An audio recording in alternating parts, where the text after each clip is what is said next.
and you can push your thumbnail into it, but you can't easily press into the clay. If it went all the way to bone dry, come see me, we have to do something else to trim it. So we use this tool called a Giffen Grip. I have 3 of them. They are on the corner shelf over there by the greenware cart. You saw in the video that they have the little rubber sides for flat, shallow things. And then they also have the sides where you can put the stilts in, which I have a bunch there. So the way this works is you just put it on your dry wheel and it pushes down. And then you, there's a bottom part and a top part. Let me show you that. So there's this lip and a base. So we're gonna turn the lip with our pointer finger and thumb. Make sure the power's off so you don't have this flying off. Okay, so I hold the base and I turn this, and I'm gonna switch these around because I want the stilts to be on the inside. So it's all the way to the outside. I have 3 of them, so we'll have to take turns, but trimming is not messy and does not take that long. And then you twist it in. So you're gonna see how tall your pot is, and you're gonna find the stilts that go with it. You want it to go not more than 3/4 of the way up, and make sure your stilts are all the same size.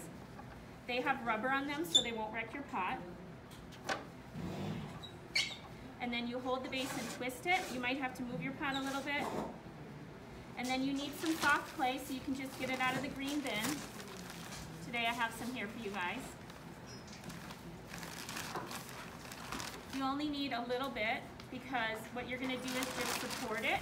So you take 3 small chunks of soft plastic clay, hold the base, and you put it between the wheel head, the Giffen Grip, and the pot. This just helps it from flying off the wheel. Okay, if your bag is all ripped, you can throw it away. Otherwise, you can put it in your in your tool kit and use it another day. So we don't want a flat base like this unless your pot's really uneven. This is okay, but the reason that we want an actual cutout foot like this one is because several reasons. It looks better. It's a place where glaze won't go.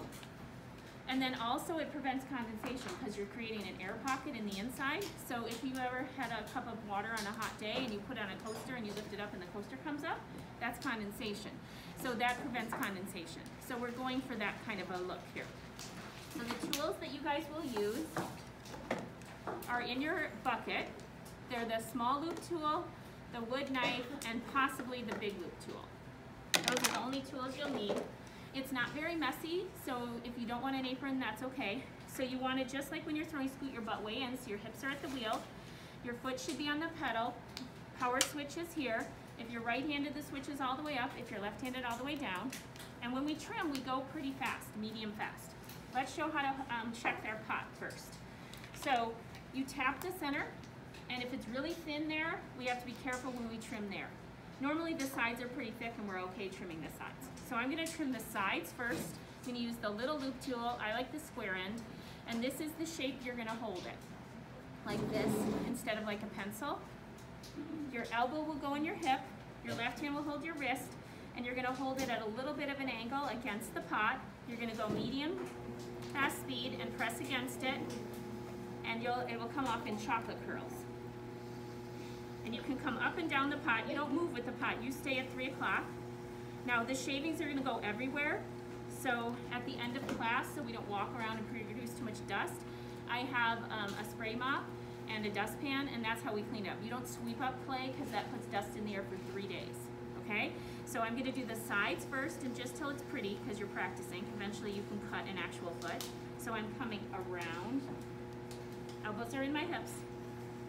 Then for the base, it's a different position. It's like I'm pushing a button down. I'm gonna measure about a finger in, okay? And I'm gonna use the corner of the loop tool and just hold it at 3 o'clock to draw a line. If I had a really thick area and a really thin area, I might go for the flat base. But if it's nice and even like this one, I'm gonna carve out the center. So I'm going to be pushing down and doing concentric circles, circle within a circle. So this time my wrist is holding underneath, elbows in my hips. And I'm going to do one circle, come in, another circle, and removing the clay until I get an actual foot. You can use the big loop tool if you have a bigger pot. This one doesn't fit great inside, so I'm going to skip that today.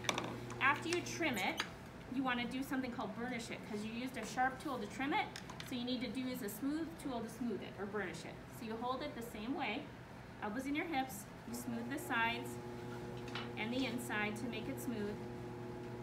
Then you use this, not your needle tool, to write your name and class shape on the bottom. And then take a picture of it before you put it on the rack. This clay, if it's still good, you can give it to the next person or put it in the green bin. Otherwise, if it's full of these little scraps, then just put it in the trash. And then, like I said, I'll give you a special tool when everybody's done trimming. Like if you trimmed at wheel 7, then the other person that trimmed there, both of you would clean it up at the end of class. And then take a picture of it and put it on the rack.